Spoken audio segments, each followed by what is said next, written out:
মালদগাঁও নামে একটি গ্রাম ছিল। সেই গ্রামের মাঝখানে দাঁড়িয়ে থাকা একটি বাড়ি একসময় ছিল হাসি খুশি আর প্রাণে ভরা। এখন সেই বাড়িতে থাকে শুধু মধু। মধু ছিল অত্যন্ত দয়ালু, শান্ত ও দৃঢ়চেতা একটি মেয়ে। তার বাবা মারা যাওয়ার পর রেখে যাওয়া সামান্য জমিটুকুই ছিল তার একমাত্র সম্বল।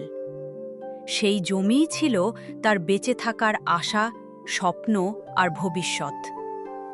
কিন্তু জমির লোভ মানুষকে মানুষ থাকতে দেয় না। মধু ফুল গাছে পানি দিচ্ছিল। ঠিক সেই সময় হঠাৎ রাস্তা দিয়ে হেঁটে আসতে দেখা গেল আসলাম, রব্বান, দুলাল আর নরেনকে। আসলাম থেমে গিয়ে বলল, মধু, একবার এদিকে আয়, কিছু জরুরি কথা আছে। কাকু, একটু অপেক্ষা করুন, যাচ্ছি। কি কথা কাকু?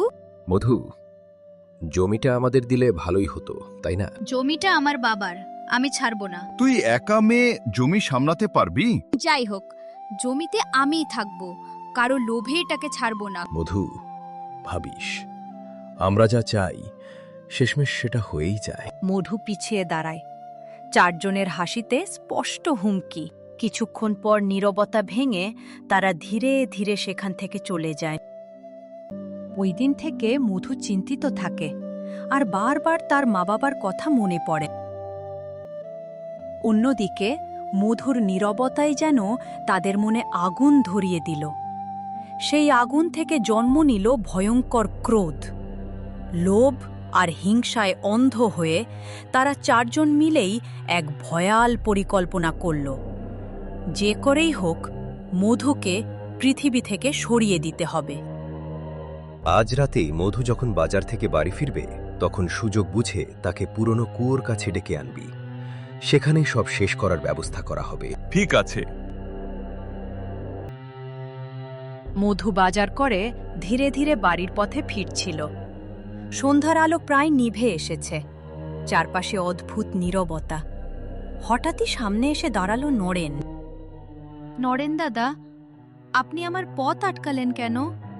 আপনি কি কিছু বলবেন? তোর আসলাম কাকু তোকে একটু ডেকেছিল। এত রাতে? কাকুকে বলে দিও কালকে যাব, এখন অনেক রাত হয়ে গেছে। 2 মিনিটের কথা মধু, চল। মধু আর কিছু বলল না। মনের ভেতর হাজারটা আশঙ্কা নিয়ে বাধ্য হয়ে নরেনের সঙ্গে হাঁটতে লাগল।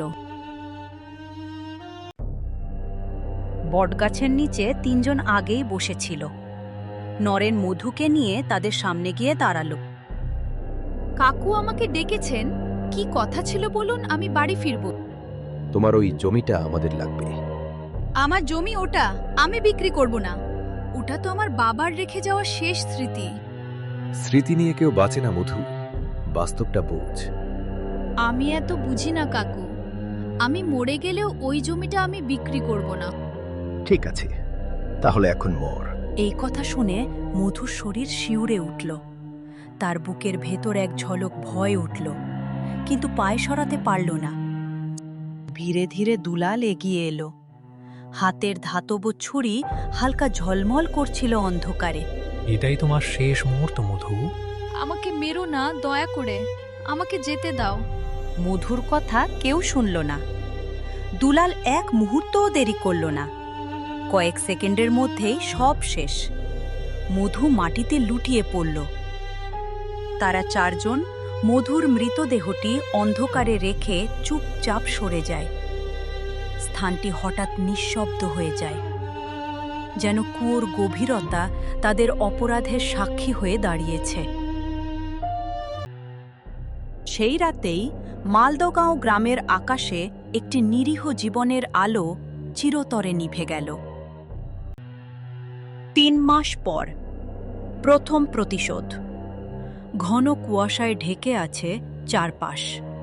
নিস্তব্ধ রাত। রব্বান একা হাঁটছে। এ পথে এসে ভুল করলাম বোধহয়। হঠাৎ রাস্তার ধারে ভেজা চুলে এক মেয়ে দাঁড়ানো, মুখ নামানো। রব্বান কাপা গলায় বলল, কে কে ওখানে? মধু ধীরে মাথা তোলে। চাঁদের আলোয় ভেসে ওঠে মধুর ফ্যাকাশে মুখ। না, এটা হতে পারে না। মনে আছে তুমি আমাকে মেরেছিলে? রব্বান ভয়ে পিছিয়ে যায়। রব্বান হাত জোর করে। না, আমাকে মেরো না, আমাকে ক্ষমা করে দাও। মধুর মুখ বিকৃত হয়ে যায়, চোখ জ্বলে ওঠে। সে হঠাৎ ঝাঁপিয়ে পড়ে রব্বানের দিকে। রব্বানের আর্তচিৎকার রাত কাঁপিয়ে তোলে। রব্বানকে মেরে ফেলে মধু হঠাৎই গায়েব হয়ে যায়। দ্বিতীয় প্রতিশোধ। দুলাল বিছানায় শুয়ে ঘামছে। চোখ বন্ধ করতেই কানে ভেসে আসে ফিসফিস। অজানা কণ্ঠ। দুলাল! দুলাল চমকে উঠে বসে। কে আছে? হঠাৎ ল্যাম্পের আলো নিভে যায়। ঘর ঠান্ডা হয়ে আসে। ধীরে ধীরে ভেসে ওঠে মধুর আত্মা। চুল ভেজা, চোখে আগুন। তুই প্রথমে হাসছিলি, আজ কেন কাঁপছিস? দুলাল পিছিয়ে যায়, কাপা গলায়। আমাকে মাফ করে দে, আমি কিছু করিনি। হঠাৎ বাতাস থেমে যায়। মধু এক পা এগোয়ে মেঝে কেঁপে ওঠে। প্রতিশোধে আগুনে মধু হঠাৎ দুলালের গলায় হাত চেপে ধরে। কিছুক্ষণের মধ্যেই দুলাল নিস্তেজ হয়ে মাটিতে লুটিয়ে পড়ে। নিঃশব্দে শেষ হয়ে যায় তার অধ্যায়। তোর পালা এখানেই শেষ, এবার নরেনের পালা। ঘন অন্ধকার। চাঁদের আলোতে গ্রামের উঠোনটা অদ্ভুতভাবে ফ্যাকাশে দেখাচ্ছে। চারদিকে নিস্তব্ধতা, শুধু দূরে শেয়ালের ডাক। নরেন ধীরে ধীরে উঠোন পেরোচ্ছে। তার মুখে ভয়। পায়ের শব্দে সে নিজেই চমকে উঠছে। নরেন নিজের সঙ্গে ফিসফিস করে। এত রাতে এখানে আসা ঠিক হলো না। হঠাৎ পিছন থেকে হালকা একটা আওয়াজ। নরেন ঘুরে দাঁড়ায়। চাঁদের আলোয় ধীরে ধীরে স্পষ্ট হয়ে ওঠে মধুর ভয়ঙ্কর মুখ। তার চোখ দুটো লালচে, সেখানে জ্বলছে প্রতিশোধের আগুন। ভয়ে কাঁপতে কাঁপতে নরেন বলে, মধু, তুই তো মরেছিস, আমরা তোকে মেরে ফেলেছিলাম। মধু এক পা এগিয়ে আসে। গলা ঠান্ডা কিন্তু ভয়ঙ্কর।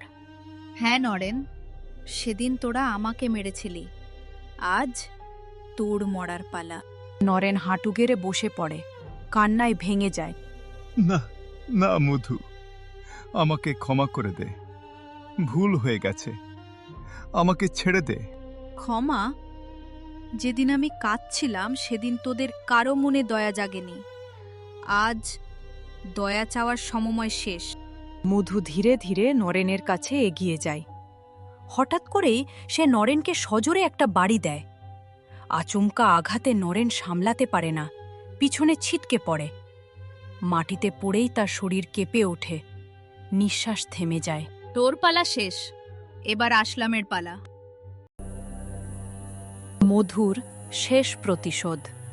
নেতা আসলামের বাড়ি। গভীর রাত। আসলাম ঘরে আলো জ্বালিয়ে বসে আছে, ঘামে ভিজে গেছে। হঠাৎ দূর থেকে পায়ের শব্দ। আসলাম চমকে। কে ওখানে? হঠাৎ মধু আসলামের সামনে এসে দাঁড়ায়। আসলাম চমকে গিয়ে বলে, মধু, তুই তো... মরা মানুষ ফিরতে পারে না, এটাই ভেবেছিলি? আমি কিছু করিনি, ওরা করেছে। সব ষড়যন্ত্রের মাথা তুই। তোর কথাতেই ওরা আমাকে মেরে ফেলেছিল। আসলাম হাঁটু গেড়ে বসে পড়ে। আসলাম কাঁদতে কাঁদতে, আমাকে ক্ষমা করে দিস, আমি তোর কাকু হই। না, তোর কোনো ক্ষমা নেই। হঠাৎ মধুর হাতে একটি কুড়াল দেখা যায়। সে হাতে কুড়াল নিয়ে ধীরে ধীরে আসলামের দিকে এগিয়ে যায়। তারপর এক ঝটকায় কুড়াল দিয়ে আসলামকে আঘাত করে। আসলামের নিথর মৃতদেহ মাটিতে পড়ে থাকে। চারপাশে নিস্তব্ধতা নেমে আসে। প্রতিশোধ সম্পূর্ণ হওয়ায় মধুর আত্মার চোখের আগুন ধীরে ধীরে নিভে যায়। তারপর মধুর আত্মা ধীরে ধীরে অন্ধকারে মিশে যায় চিরশান্তির পথে। পরের দিন থেকে মালদোগাঁও গ্রামটি শান্তিতে ভরে ওঠে। গ্রামে রোদ উঠেছে, শিশুরা হাসছে, মানুষজন তাদের কাজকর্মে ব্যস্ত। যে অন্ধকার আর ভয় গ্রামকে ঘিরেছিল তা যেন চিরতরে কেটে গেছে।